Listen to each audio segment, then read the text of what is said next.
It should never be a situation where you're supposed to pick assassins all the time, right? The fact that you can first pick Akshan fucking all the time, the fact that you can pick Talon all the time, is pretty bad. And that, like, assassins are not a role that's supposed to be played all the time. Unless you're, like, ridiculously good on them, and you're able to somewhat make use of it. But the fact that Talon and Akshan are popping off right now, it's not because assassins are broken, it's just more to do with the design of those characters. Talon, Pike, and Akshan are like three of the most egregious examples of characters that, like, look, nobody likes them. Nobody likes these gems. Like, there's Darius jungle is broken, people still ban assassins, right? Like, look, we can predict everything that's gonna happen in the lobby just by understanding the game.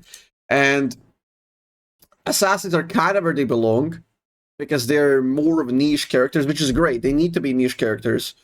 They're not supposed to be blindable at all times. These three work because they're specific interactions. Like, they're both invisible, well, they one-shot, and if they get a little bit of control, they win the game pretty much solo. At least in higher reloads. Like, it's unplayable against them if they get ahead. So that is the primary problem with assassins. Or not assassin, the mainstream assassins right now. Because you can say, like,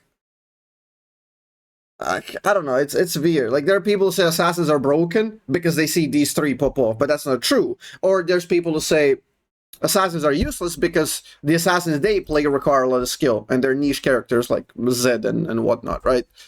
Like Kiana. They're not always pickable.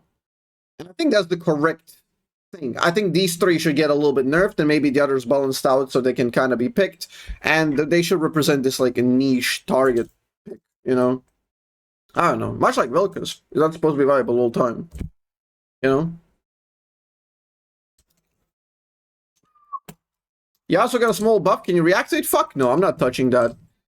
Like, I don't believe it until I see it, and I will refuse to see it. So I'm just gonna live in delusion that Yasuo is not getting a buff. You know? I've done that for like 15 patches of Yone buffs. I can do that for Yasuo as well. I'll just gaslight myself it didn't happen. That's the easiest modus operandi for me right now.